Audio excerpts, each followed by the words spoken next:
Hello friends, in my this video I am going to discuss one very important and interesting DSP lab exam based practice question.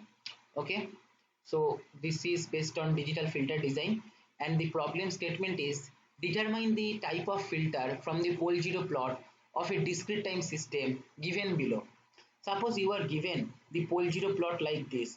You have to determine the type of filter and some more questions are attached with it.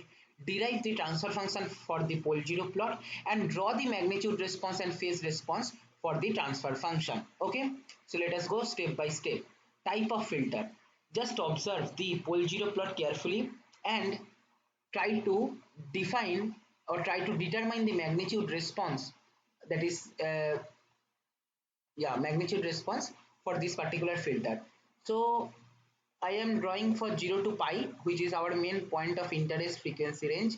Okay, minus 0 to minus pi will be just reflection, because you know magnitude response is even symmetric. What we can see here, at origin two poles are there, and at 0 there is 1 0. Here this angle is pi by 2. Here this angle, or this angle is pi. So at 0, that is at DC, there is 1 0 is present, and at pi also 1 0 is present, and at z equal to means at origin two poles are present. Okay, so what is the type of filter from the pole zero plot we can understand. See, you need to know two things. One, 0 always try to decrease the gain or magnitude response of the system, and pole always try to increase the magnitude response or gain of the system. So at 0 1 0 is present. So see here, if you consider this point, it is there itself 1 0 is present and pole is situated far away. So effect of pole will be lesser compared to this particular 0. This 0 will affect this point more and more, and 0 what it does, it decreases the magnitude response or gain. So at DC frequency we will have lower gain due to the 0 present here. And as we move on from 0 towards pi, suppose consider this point now. So now the distance with this 0 is increasing, and we are moving towards this particular pole where pole effect will start dominating, right? So basically, and you know that pole increases the magnitude response or gain. So due to the nearness of the pole, the magnitude response will start increasing. Similarly, when we will go here, see here what will happen.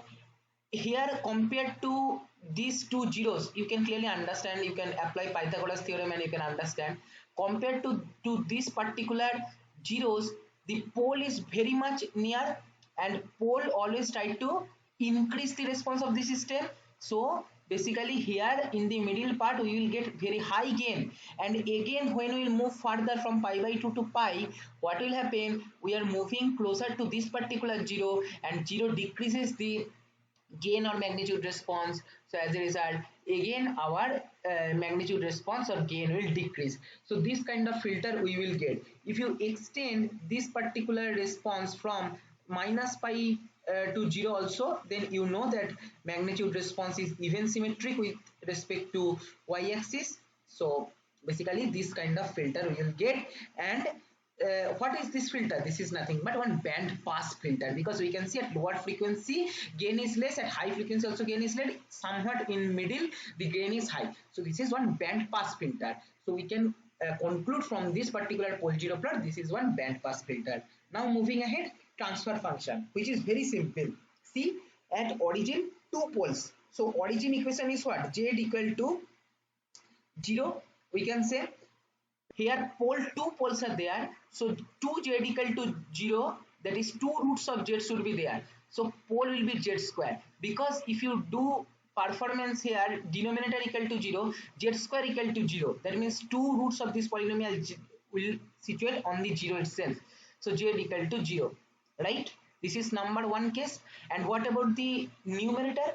Numerator is determining also very simple. Here at z equal to 1 and at z equal to minus 1, two zeros. So z equal to 1 and z equal to minus 1. So if you make the equation z minus 1 equal to 0, we can get from this one, and here we will get z plus 1 equal to 0 from z equal to minus 1. So basically our denominator is z minus 1 into z plus 1. Okay, so basically this is our transfer function, that is h of z is equal to z minus 1 into z plus 1 by z square, that is z square minus 1 by z square. All right, now I have to plot the magnitude and phase response, right?